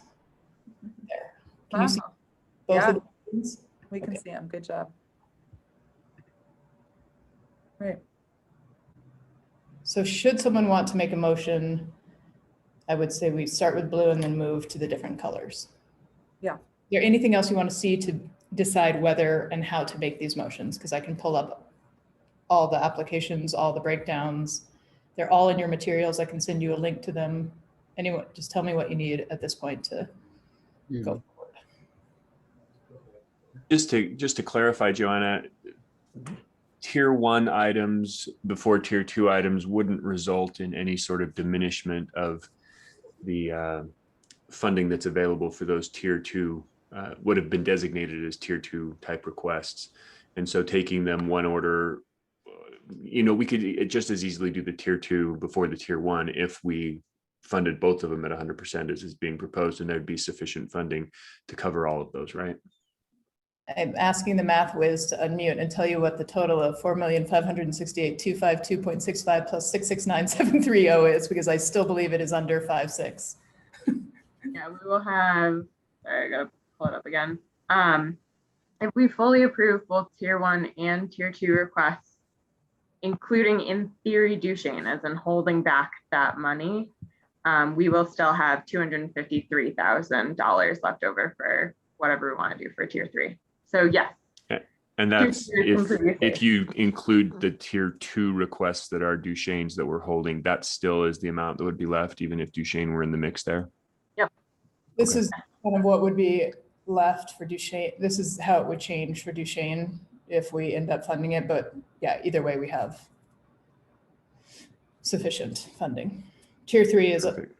a whole nother issue, but tier 2 and tier 1, we're good to go. Good. Okay, is anyone ready to make a motion for 3A? I'll move we fund all of motion 3, that we fund 100% of funding for all tier 1 items for Cash and Rich.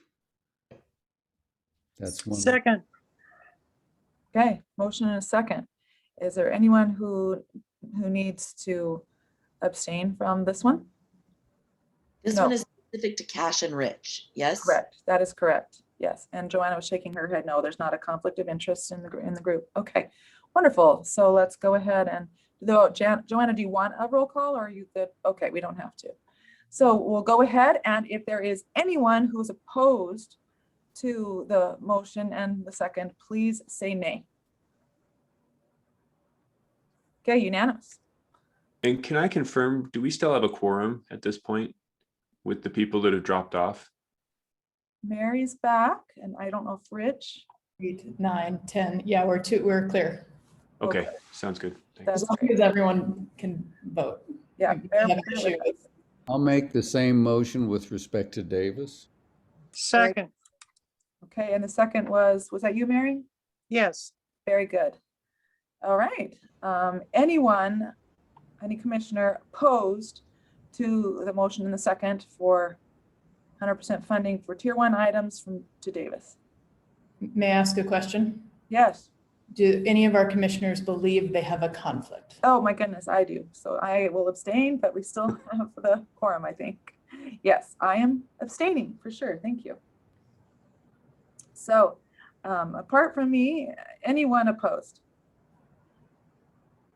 Very good. Looks like all the rest are ayes. Okay, I'd make the motion, same motion for Iron Cane, Beaver, and Parowan. And I second, Second from Mary. Is there anyone who needs to not vote on this one? Okay, nope. Very good. If there is anyone opposed to the motion and the second for Iron Cane, Beaver, and Parowan, please say nay. Okay. Very Okay. good. I'll make the same motion for Utah, Juab, Millard, San Pete, and Nephi. second, All right. Anyone opposed to the motion for those 5 counties? Need abstentions. Oh, thank you. Abstentions? Margaret abstains. Margaret abstains. And everyone else is good, right? Very good. Okay. Anyone else, besides, well, anyone opposed of those who are voting? Okay. Okay, Okay. I'd make the same motion with respect to Salt Lake County. Second. Okay, second from Wally on that. And let's see. Rich is not with us, right? Right now? Miss. This is Pam, I'll abstain. Oh, that's right. Very good. Okay, of those who are voting, are there any who vote nay? All right, Make the same motion for Sevier and Wayne. I would second. second by Wally. Any who need to abstain there? Okay. Are there any who vote nay on the motion? Very good. I'll make the same motion for Uinta, Daggett, and Vernal. I second. Second by Wally. Any who need to abstain from this vote? No, okay. Are there any who vote nay to the motion? All right, we're good. Same motion with respect to Washington County. I second. Very good. Wally again, seconding. And I don't think we need any abstentions there. Just Oh, all abstain. oh, Pam, okay. Very good. All others voting. Is there anyone who votes nay? All And I'll right, make the same motion with respect to Weber, Madam Chairman. thank you. Second. Second was Wally again. Yep. Thank you. Okay, any abstentions there? Nope, and we'll take the vote. Anyone who votes nay about Weber? Okay, good. Thank you. Can I make a clarification question? Sure. Just so that it's 100% clear on our record. When we talk about the last 9 motions for each of those 3A through 3I funding, it's tier 1 as designated by IDC, right? It's the IDC designation that we're looking to in each of those motions. It reminds me, Leslie, I don't think we have a final vote from the whole commission to approve all the tier designations because we didn't do a final vote last time. Ryan, do you remember? We did not do a final vote last time as it wasn't on the agenda. It was a discussion item. So in hindsight, the recommendations from the prior committees were to approve all the tier designations that you just voted to approve. You might want to throw a vote in there, sorry, to I'd approve. make that motion. Okay, I'll second. second by Michael. Okay, very good. Anyone opposed to the tier designations as discussed and In the materials. in the materials? Yeah. Okay, I hear no nays, so it sounds like we're still good. Okay, thank you, good catch. Yeah, really good catch. Thank you. Okay. So we Well, moved to, oh, was there somebody saying something? I was going to move to approve 100% funding for all tier 2 items for Box Elder, Carbon, Grant, Price, and Tooele. And I would second that motion. Okay, a motion by Michael Zimmerman, a second by Wally Buckton. And anyone needing to abstain from this vote? No. Okay, very good. Is there anyone who opposes this motion? Okay, looks like we're unanimous still. Okay, and I'll move to, Wait, hold on. Sorry, I agree with your motion, but I just want you to, so this is not accurate because it includes one of those, it includes, okay. Greg's gonna really quickly update us with or Leslie with the exact amount we have left. This is accurate that we have $1.6 million in tier 3 requests. Last time Mary made the very salient point that mileage was absolutely critical to managing defenders and structural organizational capacity. The total mileage requests from all the counties is that amount. So I think, Michael, you were about to say something about mileage. I was about to make a motion that we approve all mileage requests in tier 3. And the I would answer second- to I would Michael's second that motion. question is we have enough to fund that. Sorry. You're asking that question, Joanna, making sure we No. have, Leslie, can you update us with this correct number? It's like, without Duchesne, it's $253,000. Okay, whoops. This it says 253. You might read it incorrectly, but it says 253. The point is 253 is more than 23.6. Yeah, the difference there is actually due to the San Juan stuff, right? No, I don't know. It's in there somewhere. Our math is right. It's very complicated. Okay, but the problem is this is now wrong here, Leslie. So while they're voting on this, can you work on those other numbers? Back to Michael's motion. Sorry that I fully interrupted. If you want me to share, I can bring up the screen. Great, I've lost the beat on screen sharing. But Just to be clear, on the mileage request, what we're talking about is mileage in Iron Cane, Beaver, Parowan for $5,000, and mileage in Juab, Millard, Nephi, San Pete, and Utah County for a total of 18,600 across those 5 counties. Yes. Is that right? it's a total of 23 6, because if you. are Yeah, looking- 18,600 plus 5,000 would be the 23,600. Yeah.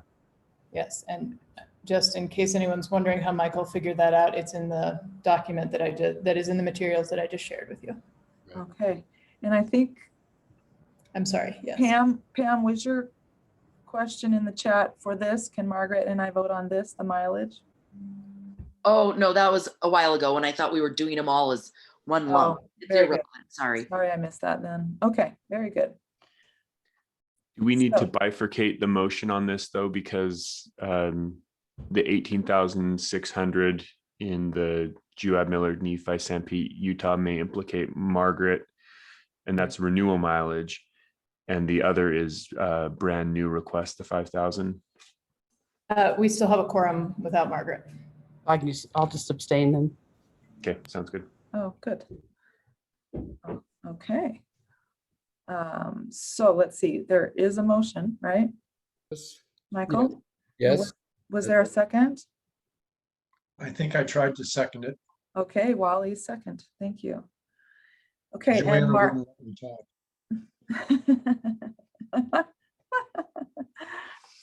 Well, I'm letting you talk. Good job. So let's see. Margaret's abstaining. So is there anyone who opposes this motion? Okay, hearing none. Sounds like we're good. Okay, one tiny massive pickle before Ryan logs off, where you all log off. What is the total left, Leslie, for tier 3 funding? $29,449.35. Say the number again, please. In the chat, please. I will, yes, I will put it in the chat. And I Okay. will hold on. This We're is all the peering intently at the chat now. Yeah, sorry. Speed. The calculations, I have to actually type it in, and I have way too many tabs open. so this is the number Leslie is trying to get us right now. This correct number. Okay. Does she have it? Go, Hold Leslie. your horses. Oh, and I almost sent it just directly to Lorraine. So Okay, while she's doing that, that amount doesn't change these categories of funding. So on that sheet that I just put in the shared drive, this is all the requests from all the counties except Duchesne for different tier 3 funding items.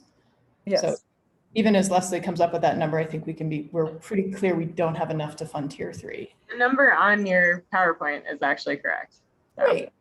But Oh. Joanna, clarify for us, because the Duchesne County had some tier 2 requests, which were not just approved, and those dollars are kind of in limbo still, right? While we pursue the motion that we all approved when we had the Duchesne County discussion. In addition, they had some tier 3 designated requests.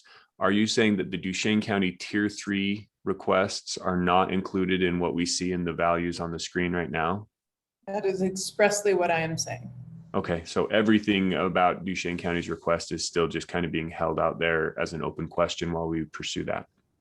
Yes. In the meantime, all of these counties got all of their requests timely in. I will point out, only Utah County is asking for rent again, Margaret. Several counties are asking for compensation increases.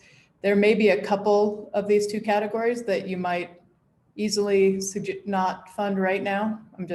If we were to think of 2, then we know this is an ongoing priority that we want to talk to strategic plan about. And then defense resources, we know they're probably not going to need our money for the first quarter because they're going to have to spend down their own side first, right? Everyone has a baseline amount for defense resources because counties are still responsible.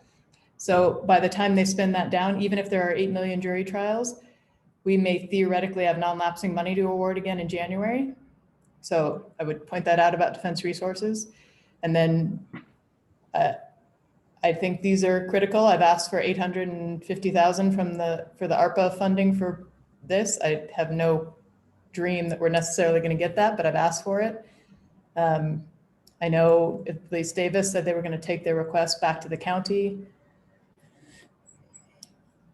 I'm going to leave it to you guys to decipher that in 1 minute to live up to my promise to have you out of here by 4. And let's see, the correct amount yes, is on that screen, $229,449.35. Okay, If I remember right, the social workers were a combination of district court and juvenile child welfare from different systems. And delinquency, I think. Is that right, Pam? Sorry, I missed the question. My daughter was asking me for a hamster. What was the question? Can you Say no. could you I use did, I said no. I was like, and your $229,000? dog would eat that hamster, okay? How about a $229,000 hamster? Even if the IDC pays for the hamster is still no. yeah, Sorry, what was the question, Adam? Margaret asked whether the social workers were for a mix of child welfare and district court, right, Margaret? And I said yes, but there's a request, as I recall, for juvenile justice, juvenile delinquency social worker. I don't know if there is. I have one, but it's JAG funded. Okay. Does not have social worker requests in Okay. this grant cycle that are new, that are tier 3.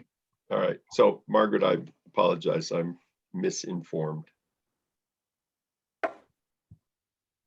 Can I ask, what are the pros and cons of not awarding grants on this remaining balance at this point? Joanna, do you have any thoughts on that? Like holding it for a time and seeing how things develop and where the needs are most, anyway, yeah. What are the pros and cons? I have lots of thoughts, but our time here is up. I think that's a viable option, Michael. I don't think we have to award this funding. I think I make a motion that we table this money because life is uncertain and we may get more requests. Second, and I would just add, we're meeting again on Duchesne in the near future, so we could revisit it then. Can I just make an inquiry if there is any point in time at which we lose control of this money and it reverts to a general fund or something if we don't spend it? we have non-lapsing authority, which allows that not to happen. Thank you. We also have at least 65 appeals, Deborah, in from the appellate office that may need some additional funding from this. You unmuted, is it 65, Deborah? It's around 60, yes. And we have a expert fees, stuff like that for the appeals that are needed. Okay. Yeah, okay. Good question. And we do have a motion in a second, right? Yes. Yes. Okay, did the staff get who made the motion and the second? No? Okay, let's see the motion. Oh, you did? Someone did? Yes, I have them. Oh, you, Michael was the motion, I was second. okay, very good. All right, so let's do our last vote, huh? Let's see. Do you want a roll call? Or are we good, Joanna? I just think you, Pam, and Margaret may need to abstain, so I'm counting to see if we still have a quorum. 1, 2, 3, 4, 5, 6. Thank you, Sean, for showing up. 7, 8. 9 is a quorum. What's a quorum? 8. No, 8's a quorum. 8's a quorum, right? 1, 2, 3, 4. Joanna, it's a motion to table. I don't know why they need to abstain. That's a good point. Great. I agree. There's not a conflict here. I can't see a conflict on a motion to table. Oh, okay. I'll go with that guy. Ryan, you taught me something. Good job. Okay, very good then. No one needs to abstain. And is there anyone who does not support this motion with aye? Okay, looks like we're good with that then. Sean, thanks for showing up for that last critical vote. I'll say. All right, thanks for running an efficient meeting. Look at that. I'll make a motion to adjourn. Wait. Before we adjourn for the day, can Ryan please explain to us all how difficult was it for him to blow up the building, the home of the gentleman who stored explosives in his home? How many hours did you spend? And did you push the button that blew up the building, Ryan? Well, we took it down with an excavator till we got to the basement bathroom, which was the lab. He was making chemical that is affectionately known by bomb people as the mother of Satan. Oh. It's highly volatile and it blows up very easily as it dries. It's made out of household chemicals you can find. I got to know a lot of FBI guys, bomb guys. There's a whole world out there I usually don't work with. Tom probably knows a lot of these guys, but we got a court order about 4 weeks ago, allowing us to abate the nuisance. And I think the direct quote from the order is abate the nuisance, including but not limited to demolishing the home, burning the debris, and removing it from the property. So I don't know what more we could do, but I wasn't limited. That took us several months and a lot of work. Wally, you know Ed Montgomery in my office. He took the lead on litigation. The key was we got the mortgage company to be co-plaintiffs with us.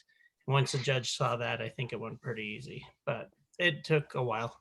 And the fire department got a lot of good practice, right?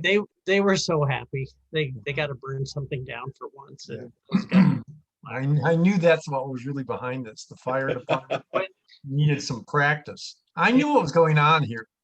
I saw your email and I was laughing because you got it pretty much right. I will say when our cops went in there to get him out back on, this all started on Independence Day 2020. Pioneer Day, sorry. He put 14 rounds into different vehicles they were in and stuff, and they were able to remove them from the home without any loss of life or any injury. And it did cost us like a $40,000 windshield on a vehicle, but other than that, Well, it's a good thing. It's a good thing that they could arrest him then, or he would have been at the January 6th Capitol riot. I'm quite sure. Well, that's weird. Wally and Ryan, just their mute buttons went off. That's so weird. I don't know how that happened. I'm pretty sure a motion to adjourn is non-debatable. Point of order there, and that sounded a lot like debate. It was a story. If you wanted to stay, you could have left. No, there was no final vote on the motion to adjourn. Like anybody's going to vote no. Anyway, I'm waiting. If you want more details, call me. I can send you the order. It was quite nice. Oh my goodness. Yeah, that's a thing. That and the hamster. Definitely no on the hamster right there. Okay. Damn, I'm supportive. Okay. Thank you, everyone. I'll second the motion to adjourn, and I appreciate you all. Good job, staff. Good job, commissioners. Great Thank you. job, staff. Thank you. Yeah. Thank you. Goodbye. Thanks, Yeah. staff. Thank you.